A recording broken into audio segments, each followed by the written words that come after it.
네, 드디어 다윗이 블레셋 최강의 용사 괴물 같은 골리앗과 1대1로 싸우려고 준비를 하고 있었습니다. 우리는 이미 다윗이 골리앗을 이겼다는 것을 다 알고 있기 때문에 사실 긴장감이 없어요. 하지만 만약에 우리가 실제 그 전투 현장에 우리가 있다 그러면 아마 손에 땀을 쥘 겁니다. 숨막히는 긴장감이 아마 우리를 휘감을 겁니다. 일단 이제 골리앗이라는 거인을 놓고 보면 그의 손에는 엄청난 크기의 창이 들려 있고 또 어깨와 그 옆구리에 단창과 칼을 차고 있고 또 온몸을 갑옷으로 두르고 있고 그다음에 노트구와 놋각방까지 자신을 보호하는 모든 갑옷들로 자신의 몸을 감싸고 있습니다. 한마디로 말하면 철벽, 철옹성이다 이렇게 얘기할 수 있겠죠. 생긴 것부터 무장한 것까지 가까이 다가가기엔 너무나도 두려운 존재죠. 반면에 다윗은 어떻게 하고 있습니까? 여러분 아시는 것처럼 갑옷도 입지 않았고 물매에 쓸 돌을 고르던 막대기만 그의 손에 들려 있을 뿐입니다.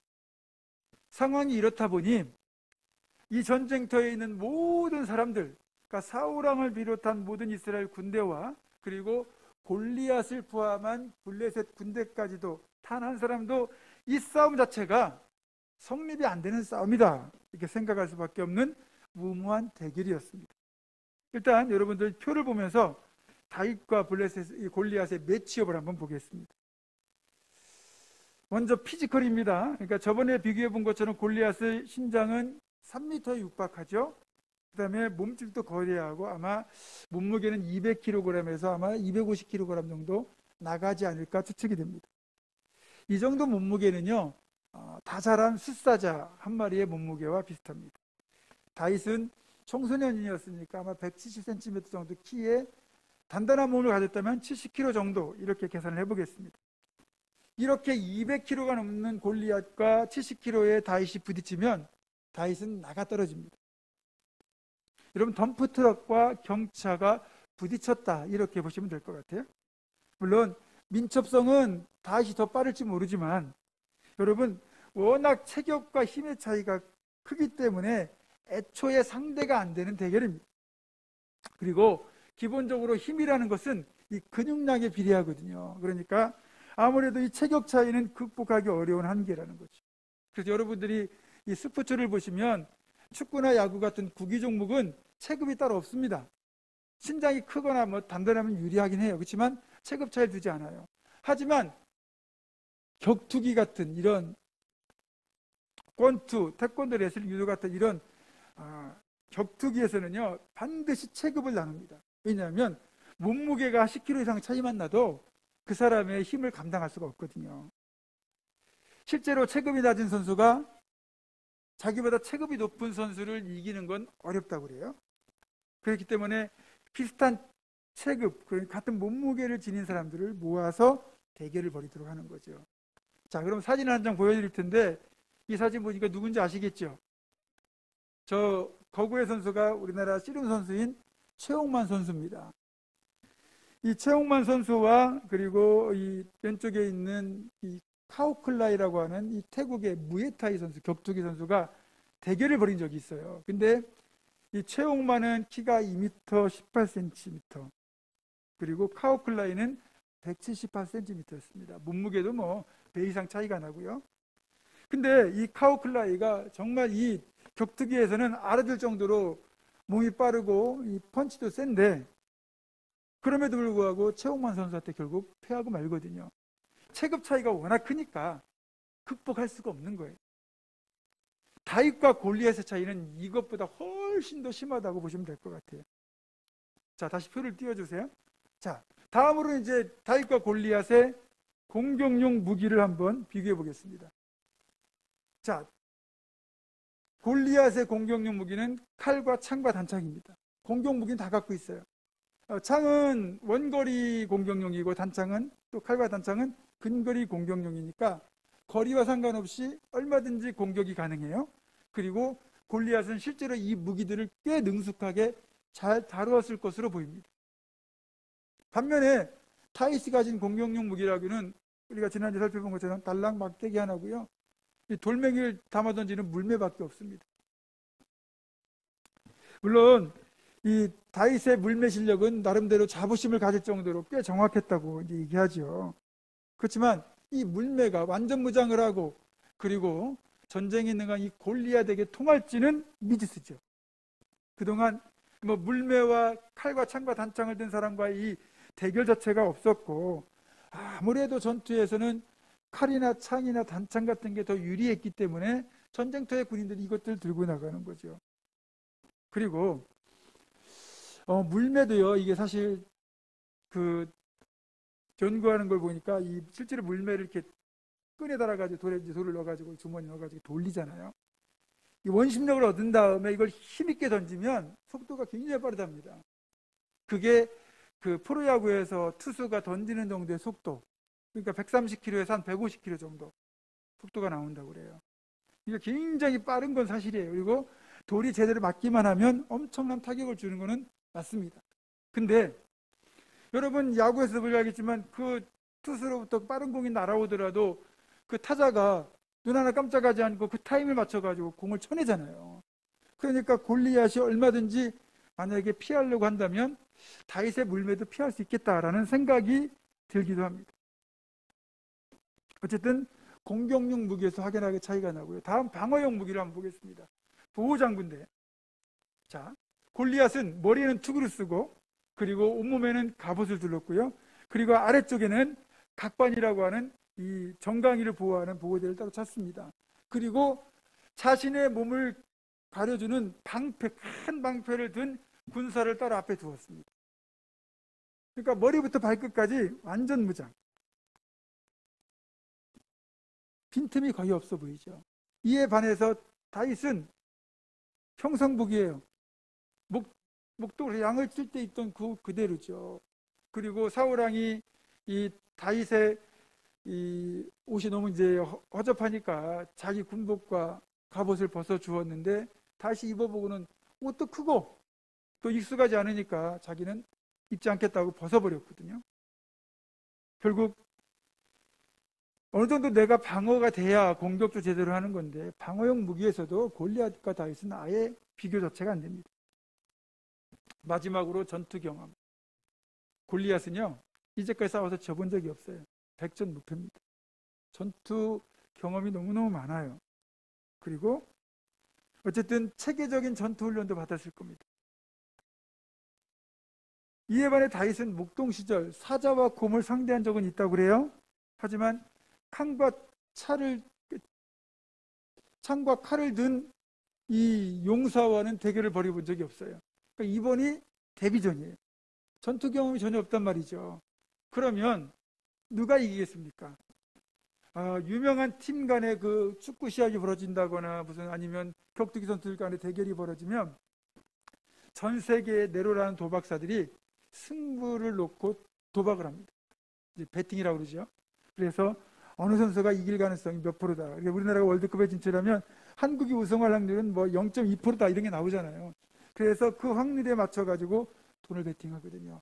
만약에 이 도박사들이 다윗과 골리앗의 대결에 배팅을 한다 그러면 100% 골리앗에게 합니다. 왜냐하면 예상 승률이 다윗은 제로고 골리앗은 100%거든요. 자, 그렇다면 보이지 않는 이면, 즉 영적인 측면에서 이 싸움을 한번 분석해 보도록 하겠습니다. 골리앗이 싸움을 북두두면서 이스라엘 군대를 모욕하죠. 근데 다윗은 그것을 이스라엘 군대를 모욕한 것이 아니라 이스라엘 군대의 하나님 여호와의 이름을 모욕한 것이라고 생각합니다. 그래서 거룩한 분노를 가지고 이제 골리앗과 싸우려고 하는 거죠. 어쨌든 이 뒤에서도 보시면 알겠지만 이 전쟁은 더 이상 블레셋과 이스라엘과 블레셋이라는 두 나라 간의 자존심 건 싸움이 아니고 다윗과 골리앗의 어떤 싸움이 아니고 이제는 블레셋이 섬기는 다곤과 그리고 블레셋의 여러 신들 그리고 이스라엘 섬기는 다윗이 섬기는 여호와 하나님의 대결이 돼버리는 거예요. 자, 표를 한번 다시 보여주세요. 자, 그럼 믿음의 관점에서 이걸 한번 지켜보겠습니다. 자, 그러면 싸움의 주체는 우리가 볼 때는 다윗과 골리앗처럼 보이지만 실제로는 이게 이제 신들의 전쟁으로 성전으로 바뀌었기 때문에 싸움의 주체는 다윗이 섬기는 여호와 하나님과 다곤을 비롯한 블레셋의 신들과의 싸움이에요. 그리고 다윗의 방어용 무기는 철저히 하나님의 도우심입니다. 하나님의 보호하심입니다. 이에 반해 골리앗은 여전히 자신의 투구와 방패와 갑옷과 각반을 그렇게 자신의 방어용 무기로 쓰고 있습니다. 공격용 무기도 마찬가지예요. 골리앗은 칼과 창과 단창으로 다윗에게 나아갔지만 다윗은 무엇을 가지고 나갑니까? 나는 네가 모욕하는 이스라엘 하나님 만군의 여호와의 이름으로 내게 나아가노라 그러거든요. 그러니까 다윗의 공격용 무기는 만군의 여호와의 이름이에요. 자, 이 전쟁이 다윗과 골리앗의 싸움이면 모르겠는데 하나님과 블레셋의 신들의 싸움이 되는 순간 이 전쟁은 이미 끝난 겁니다. 승부가 결정된 거예요. 왜요? 전능하신 하나님 당연히 이길 테니까요. 그래서 세상적 관점에서 보면 다윗의 승률이 0%고 골리앗의 승률이 100%였다면 믿음의 관점으로 보면 다윗의 승률이 100% 그리고 골리앗이 제로가 되었습니다. 다윗은 이 사실을 믿음의 눈으로 이미 바라보고 있는 거예요. 그리고 다윗이 그렇게 배짱같이 담대하게 골리앗과의 싸움에 나설 수 있었던 그 믿고 있는 그 구석이 뭐냐? 바로 이 전쟁이 하나님이 싸우시는 하나님의 전쟁, 하나님께 속한 전쟁이라는 것을 알았기 때문입니다. 자, 이제 싸움이 시작됩니다. 자신을 향해 나아오는 다윗을 보고 골리앗이 기가 막힙니다. 아직도 어려 보이는 앳된 젊은이가 자신과 싸우겠다고 걸어 나오는데 갑옷도 안 입었어요. 손에 칼이나 창도 없어요.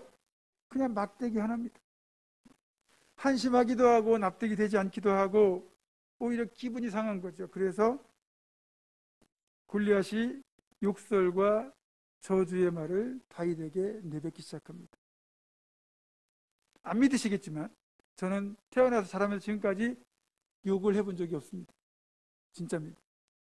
왜냐하면 제가 모태신앙인데 욕하면 지옥 가는 줄 알고 그래서 욕을 못 배워가지고 그래서 욕을 흉내내려고 하면 참 어려워요. 근데 골리앗이 다윗과 싸울 때 그냥 너는 네가 나를 개로 여기고 막대기를 들고 나오네 이렇게 얘기했습니까? 여러분 싸움이라는 게요 말로 기선제압을 해버려야 되거든요. 여러분이 영화 같은 거 보면 그렇잖아요. 내가 빙다리 핫바지로 보이냐부터 시작해서 그러면 돼지시든가 꼴리시면 돼지 뭐 이런 거 그런 게 나오더라고요 영화에. 골리앗도 그랬을 겁니다. 제가 그러니까 그 당시 골리앗의 언어로 전달하려고 하는 거니까 이해하고 들으셨으면 좋겠어요. 이 쌍놈의 자식아. 네가 나를 개새끼 취급하는 거냐? 어디 막대기 하나 들고 겁도 없이 덤벼. 너 같은 새끼는 내가 아주 잘근잘근 씹어서 새들과 늑대들에게 먹이로 줘버릴 테니까 어서 덤벼 이 새끼야. 별로 실감은 안 나시죠? 좀 찰지게 해야 되는데 여러분 이게요 전쟁터에서는요 여러분 상대방에 대한 배려가 있으면 안 됩니다. 왜냐하면 기선제압을 눈빛으로 제압하고 말로 제압해요. 골리앗은 그걸 알고 있어요. 그러면 골리앗을 상대하려면 어떻게 됩니까? 골리앗보다 더 센 말을 해야 되잖아요. 예전에 어떤 최용덕 간사님이라고 이제 라제네처럼 밤앤달처럼 뭐 나이 든 게 이거 만드신 이 간사님이 자기 딸이 골목에 들고 들어오더니 한 번도 가르친 적이 없는 욕을 하더래요. 경상도 욕을. 너무 놀래가지고 너 그거 어디서 배웠냐 그랬더니 애들이 다 그러던데 그러면서 자기 욕을 못해서 졌다고 너무너무 분하더래요. 분해하더래요. 그래서 그럼 아빠가 최고로 강한 욕을 알려줄게. 그러면서 아빠가 알려줬는데 그걸로 골목을 평정하고 왔다는 거예요. 무슨 욕일까요? 경상도 대구말로 이 복받을 사람아. 이 복받을 사람인데 그렇게 축복하는 말을 하니까 이제 저주하는 말을 못하겠죠. 어쨌든 다윗은 절대 주눅들지 않고 이렇게 선포합니다. 무슨 말이 그렇게 깁니까? 너는 칼과 창과 단창으로 나랑 싸우려고 나오는 모양인데 나는 내가 섬기는 만군의 여호와 이름 곧 네가 모욕하는 이스라엘 군대 하나님의 이름으로 네게 나아가느라. 결국 골리앗이 어떤 말로 협박을 해도 전혀 흔들림 없이 다윗은 당당하게 하나님의 이름을 가지고 나아갑니다. 그리고 46절과 47절에서 이렇게 선포하죠.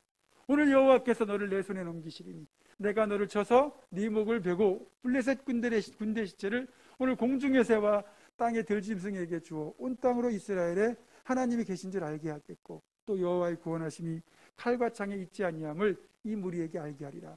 전쟁은 여호와께 속한 것인지 그가 너희를 우리 손에 넘기시리라. 아멘. 자, 다윗은 골리앗이 칼과 창과 단창으로 자기를 죽이겠다고 나왔지만 다윗은 골리앗이 모욕하는 이스라엘 군대 하나님의 이름으로 나아갑니다. 그리고 이 전쟁이 그래서 여호와께 속한 것이기 때문에 반드시 이길 것이라고 말을 합니다. 여러분, 다윗은 그 어떤 것이 아닌 여호와의 이름, 만군의 여호와의 이름 그 하나만 가지고 그것을 갑옷 삼고 무기 삼아 골리앗에게 나아갑니다.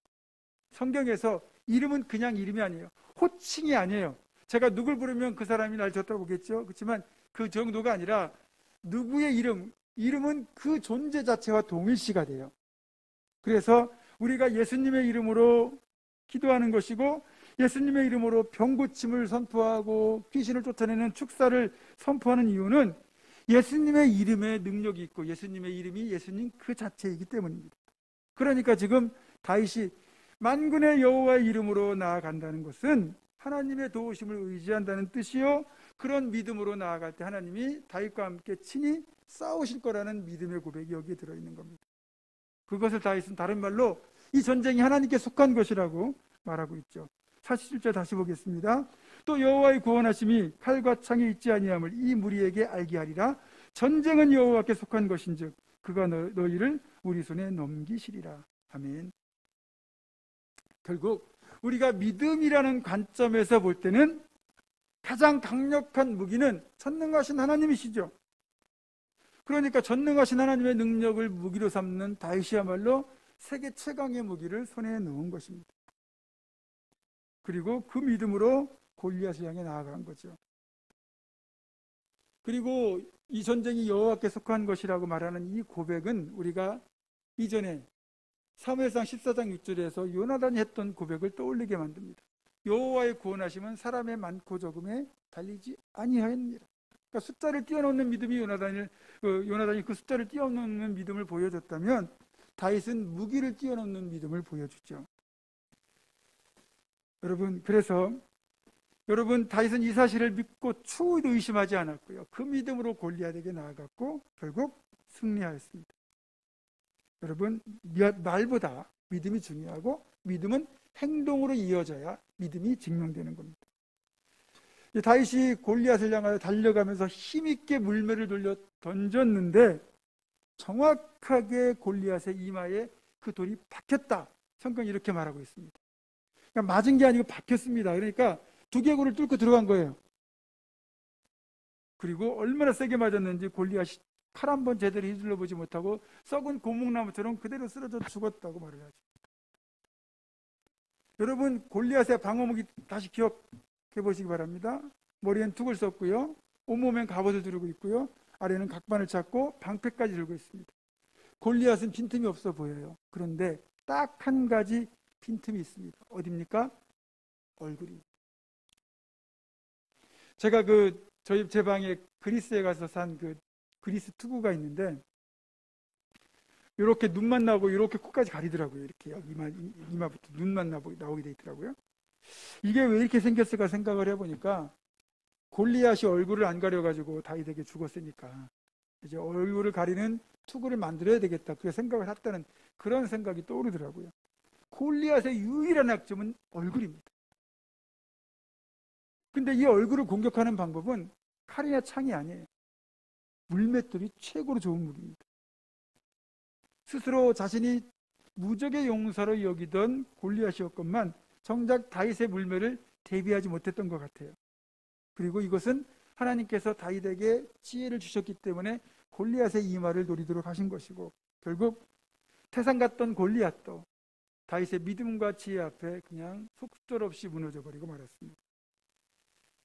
여러분, 그래서 인간이요, 아무리 완벽한 보호 장비로 자신을 지키려고 한다 해도 하나님이 치시기로 작정하면 죽을 수밖에 없습니다. 어렸을 때 들었던 얘기예요. 어떤 분이, 예전엔 그런 거 많잖아요. 뭐 스님이 지나가다가 누가 지나가다가 당신 오늘 밖에 나가면 죽는다고.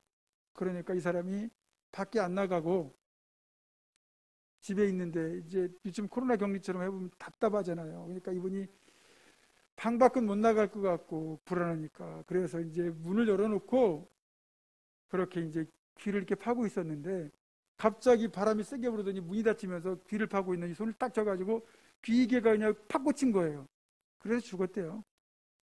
여러분, 하나님이 치시려고 작정하면요, 여러분, 사람이 막을 수가 없어요. 아무리 단단한 보호장비를 날 둘러도 하나님이 날 지켜주셔야지 세상이 날 지켜줄 수는 없습니다.